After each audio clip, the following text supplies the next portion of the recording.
the one that is Learn to talk. Now if they have come, now money they have come because I don't understand this. My name is Linda. You're welcome to our YouTube channel. No, if you're on again. Hey guys, welcome to my YouTube channel. My name is Monisola. If this is your first time, welcome to the club. Please don't forget to like, subscribe, and also comment on the video.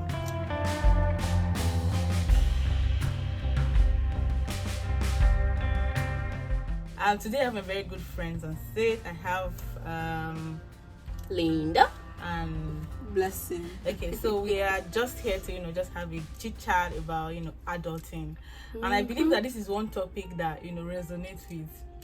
Are we Gen Zs or millennial? Please, I want to know what I'm saying. I think we're millennial. Okay. Millennial. We're in between, I think. Yeah, I think we're in between millennials and Gen Z. Okay, yeah, in between. Okay, Yeah, somewhere between actually. Okay. So, but basically, for the 90s baby, you are beginning to. I don't think we are even beginning to go into the ad. I think we have been inside it. We just didn't realize that it needs to hit us, at every point in time. So I'm going to just have a general talk about it, about our realities, about what we have to deal with and all that.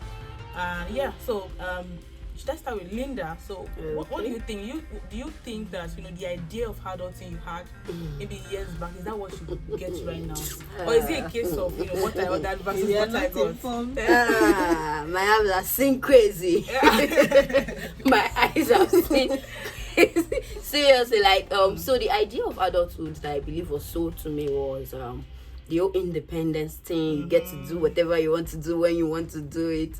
And now I'm living alone. Who sent me? Please, where's my mommy and daddy? I want to stay yours. I don't even get that living alone. My own adult is sitting me, but I literally have to think of what to eat, how to true. stock up the house, how to take I think of every single thing. It's crazy. I think the adulthood part is for me is the fact that when you are younger, when you are small, you can just it's your right. You feel it's your right. Just pick up your phone. Hello, daddy. Please, I need money for now. You advise yourself that are you not big enough? If I have to be sending money home. You are the age you are supposed to be sending money home, and now you want to call to ask for urgent. So I said, You can't even ask for urgent 2K anymore. Like urgent 2K. Every day you are trying to figure your life out. Honestly, Every day you are constantly it's trying to figure really, out. I think it's stressful, but then it's a good, maybe it's a joyful It's kind of a stress, joy, I guess. yeah. It's something we always look forward to. So you're there and you're feeling like, okay, so this is it. I think I feel like with time we probably get into it and figure things out. I mean, I've gotten into it. I don't know what you're talking about. You have not gotten your plate.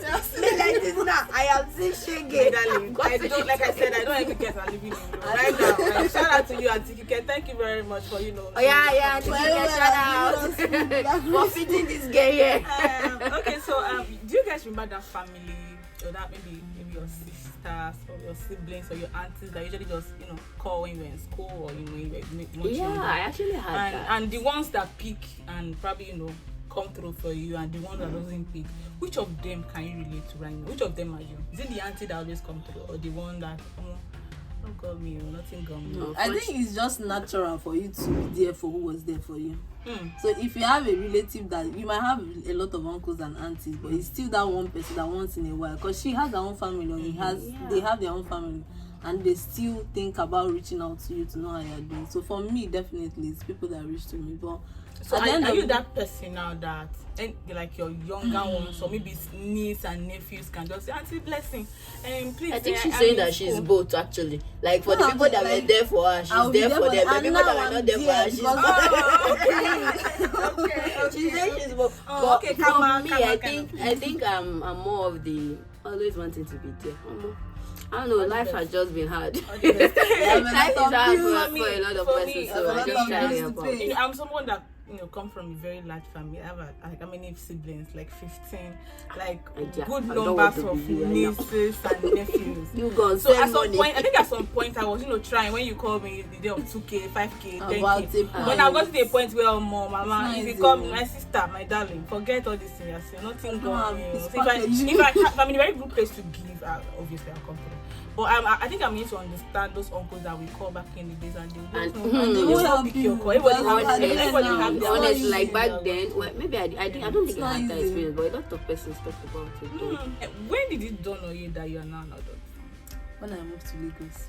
Oh, really? The moment I left Abia State and I came to Lagos, I knew at that moment, at that very moment, I knew it had been for me. You never expected it. So for me, it was when I came to Lagos. Lagos, when you joined?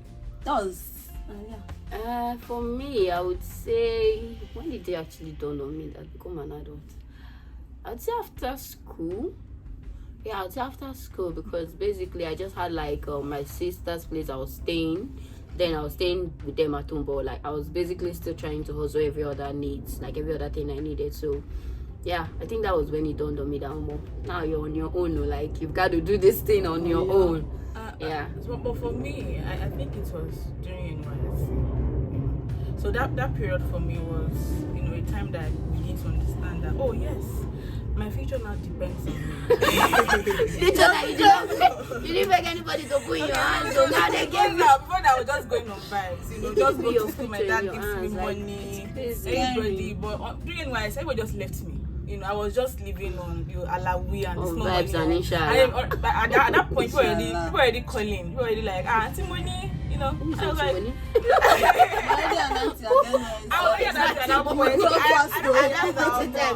You want to ask who is auntie money, please? My dear, I have to pause. I was already thinking, so fine, what will I do in 5 years? What will I, how do I get money? How do I? So I feel like NYC was then that actually returned on me that big. It's no longer your business as usual. So another question that I really want to ask is, because I feel like now we are in a time of social media, we have exposure to so many people's life, which was not like that when we 10 20 years ago. So now you get to see your friends in the abroad, the ones that went for dinner, the ones that recently traveled, the ones that recently got married. You have seen people, that married. You are seeing that you probably perceive as, doing better than I used to have anger. You don't have any questions. I no longer have it. You're not feeling like everybody is now, far ahead. People are now doing so well. Sometimes you probably feel like, oh, you are struggling, and maybe not even that. Maybe you're just feeling overwhelmed and stuff. So I want to ask, how do you handle your mental health? How do you put yourself in a space where you're still at peace with where you are, at every point in time? Okay. So for me, it's like a mixed reaction and mixed solution you get. But sometimes I'm anxious. Sometimes I'm just sad. You get. Sometimes I feel like I've fallen short of everything I had. Like basically all of the plans I had. Like I have not even done. I've not even gotten to half of them. You get. So most of the time it just depends on whatever I feel at the moment. But if I'm feeling sad, I just try to be around people, because I cope better with people being around me. So it distracts me from my emotion, and before you know it switches all on its own. But when it's being anxious, I just try to do something for other people. Whenever I feel anxious, it literally brings me this joy that, oh, okay, I was able to do this for this person. So yeah, I'm feeling better all of a sudden. So and recently I think I had that anxiousness issue, and I talked about it on my podcast. And my major advice was talk to other persons and also try to do something for other people. It would help. And if that doesn't help, please try and do exercise, work out. We will make everything your head. I feel we should, in Nigeria it's not very common, seeing a therapist. If you can afford one, I think people should begin it is. Nigeria. Okay, no. Okay, maybe it's not so expensive, but the truth is people don't see the need to pay somebody to talk to them. We don't prioritize that. So it feels like, why am I giving somebody my money to just talk to you? I can literally talk to anybody. But then they are professionals. They literally help you assess your emotions. They help you assess your emotion. They help you evaluate whatever you feel. They help you validate it, and then they help you find a solution to your feelings. They have their own job description, which works perfectly. So if you can afford a therapist, please do see one. Right. Blessing. So how do you handle your Okay, so how I handle my own mental, having a mental breakdown and being anxious. When I'm anxious, my mantra is everybody should just get out.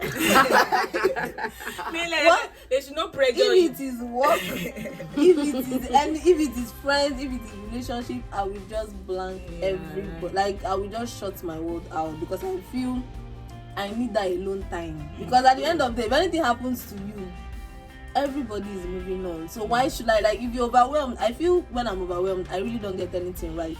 So why make a bunch of mistakes when you can just actually calm yourself down and prioritize what needs to be done? So when I'm overwhelmed, it's switch off mood. Everybody get out. Okay. So for mental health, for me, it's basically talking to people. So one thing I tell people, I feel nobody is an island. I used to be like that before. I used to be like, if I have issues, I will bottle it up. And the thing with bottling up issues, for people like me, is that when you're gonna blow, the whole world is gonna blow. Like, it's literally going to be so bad. If you're someone like that, I feel it's not as hard as it is. Like, you might want to portray the whole I can take care of myself, I'm an independent woman and all that rubbish, but you talking to someone, it's not rubbish, because at this point I'm not like that one is like a copy pack.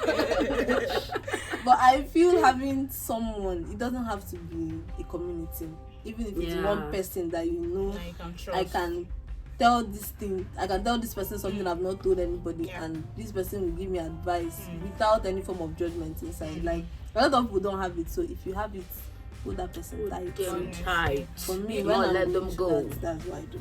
Okay, so for me, I think I'm a bit, a mix of both. Sometimes I like to, shut out and just, maybe if I'm feeling pressured, take for instance, maybe career-wise, there's days I feel like, I'm not where I'm supposed to be. I'm not supposed to be doing this by now. I'm not supposed to be earning this amount. I'm supposed to be doing. Whenever I feel that way, sometimes I shut out. I just want to be on my own. Don't take calls. Probably meditate. I do a lot of meditation, and I think it helps me to keep a track of where I'm coming from, where I am, gives me a general idea about if I can achieve this over this period of time. That means there's so much I can actually do in the future. And as well as I think I give it out to my friends. I like to think that I have a very strong support system. I have people that I can always reach out to and talk to them, and somehow I have people that when you talk to them, they'll try to shift your mind from the whole issue, make joke out of it, and from there I will not be like, it's not even that serious. It's not even all that deep at the end of the day. So I think I'm a bit of in a mix of both, but I think everybody should do what. You don't have to be pressured into talking to me if you don't want to talk, but do what works for you. And also I think we should create that awareness that there's there are therapists out there. They're not so expensive the way we think they are. They're actually very affordable ones that you can they're actually the ones that you can even do online. Yes, I've seen a couple of them. And it's very helpful, trust me, it's very helpful to have professionals that can talk to you. They can, give you a guide on, what to do, what not to, how to process things and all. So I think that's it for me. Yeah, something else I'd like to add is admitting that you have that issue, or admitting the source of your problem. Because most times we just tend to blank out and we're vibing, you get, we're just vibing. And the truth is, you're not really happy. You get, you're not happy, you don't feel fulfilled. In fact, most people you see out there are feeling numb. They feel nothing. They're just functioning. They're just existing, not living. They're existing. So admitting that you have a particular problem and also trying to pick out the source, because if you know the source, then you can address it. But if you do not know the source, you're basically like in a tomb or in a tunnel where you can't really tell what path to go. But if you know your problem, you know what to talk to, and then if you admit that this is your problem, when you admit it, other people know how to help you out of that situation. So I think admittance is like one really important thing that we all need to learn. It's okay to feel overwhelmed. It's okay to sometimes you see I think it's okay to even it's not envy. Every single person. There's a difference between envy and sometimes feeling like exactly. So it's okay. Sometimes you can see your friends, and you're like, what am I doing? What am I doing in my life? It's okay to feel that way. So what you need to do is, probably talk to people, strategize, just find a way to, balance out your emotions. Don't worry, we are all in this together. You won't feel that way at everyone. Okay, so another question I want to ask is, should I say the stage of your adulting, or do you think the kind of adult that you are right now, or the things you have seen so far, has a factor or play a part in determining when you want to settle down and have kids? take for instance, for me, I feel like okay, I've never been a fan of settling down on time, because for somebody hold on for somebody that I've gone through, I think people, for me, I think that's a personal thing because of the kind of childhood I have. Obviously, I want to have my life figured out to a certain extent before I will start bringing kids into it. But then I know that there's some people that wanted to get married at 23, but now they're like, if I go born like this, who will feed the picking? Wait till I won't give and show. So do you think the adult you are right now, do you think the experiences you've had so far, plays a part in this? I mean, okay, I don't want to settle down now. Maybe I should do some 2 years. Now, do you think you feel that way? I think the way I actually feel is settling down is already long overdue for me, because I had always wanted to have like kids early, so I wanted like a very young family. I wanted to start a family really young and then grow up with my kids. That has always been a thing for me, but it hasn't happened yet, and I'm hoping it will happen anytime it happens, soon, tomorrow, next year. But what I'm saying in essence is this. For me, settling down has always been, there's nothing like, I don't think there's ever a time where you would actually have like that excess money to take care of a family. So I think in my experience, I've learned that, as you go along, whatever responsibilities you have can be taken care of with whatever amount you have at that point in time. So you just have to make a plan, map out a plan to fit into your income at that point in time. That's what I feel. So that whole idea of I have to have a lot of money before I get married, I never really bought it, even for both male and female. For me, I never thought it was a thing, because if you actually earn, you have a steady source of income, you should be able to map out a plan to suit your steady source of income. I get, and I respect it. That's what I'm saying. I respect it. That's why I said, for me, what I think for my own self, that it has always been a thought for me. You are going to live within your means if you have. Yes, exactly. Exactly. Yeah, and then I'm not saying it doesn't mean that you cannot aim for more. You have to always constantly try to get more, but then whatever you have at this point in time, you should be able to manage it. Okay. That's what I think. What's yours? Okay, so for me, I'll go with Oni in the part of me. I wanted to marry early. Like, I've always admired young couples and people. I really don't care whether they have their life together. I like the fact that they marry in time. I look at that before I look at whether they had their life planned out. So that's what I'm saying. So I knew nobody. Even so I feel some people wait till they are making a certain amount of money, or they have, and then they enter, and if they realize that there are other issues to even still address. So I feel if you're waiting for the perfect time, there is really not a perfect time. But then you will not marry yourself.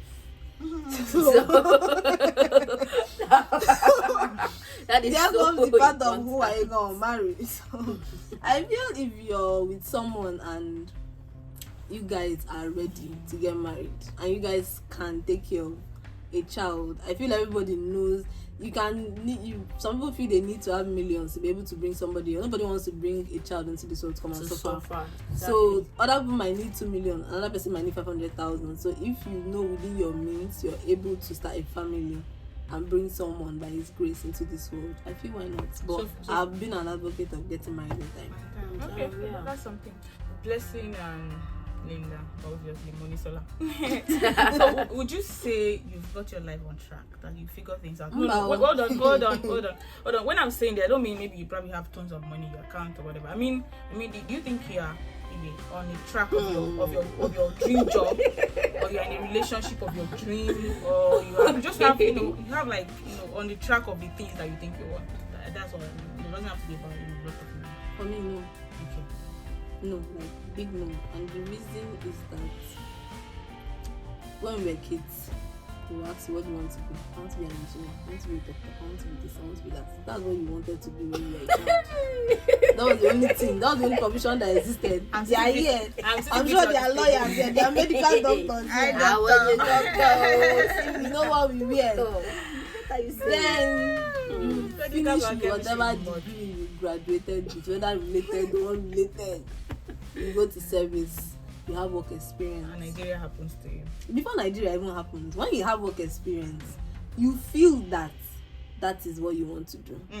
And then you start looking for a job in line with what you think you want to do. And then you don't get. And then you switch to another thing. So I feel getting life on track, like if you're someone that is bent on you want your life to follow this track, and when it doesn't follow that track you get angry, I feel you'll be frustrated for a large amount of time in your life or years. Yes, like so I feel years to anger. For me, I'm definitely not what I wanted to be when I was like 10, or when somebody asked me, Blessing, what do you want to be? I'm not that person. But every day I constantly learn. Every day I'm like, okay, I did this thing. I don't really, I'm not like a strong advocate of age is a number, because the truth is, it's not. When you want to apply for job, when you want to get started, you will know that every age is a number. It's scam, babe. It's not just a number. Even for like, relationship, now you look at your age. People are looking for the 22, 23. So you're not going to be flowing on vibes under the canopy of age. It is just, if you're telling yourself the truth, it's not just a number. But that doesn't mean you should. Today is now. Tomorrow will come to go. You are never going to get it back. Exactly. So the earlier you realize that, and you're like, okay, this is what I did today. It didn't work. This is a skill I tried learning. I really don't like it. You move. As long as you're continuously working towards being better than yesterday, you're fine. Yeah. To me, you're fine. It doesn't matter what you're doing. It doesn't matter whether you're in the profession your family wanted it to be. It really doesn't matter. Just be better for yourself. Absolutely. So, Linda, do you think you figured things out? It's a figure if the life is on track. Let me tell you for something. This is my life now. It's on track. The problem I have is I don't know which track is on. I don't know the track is on.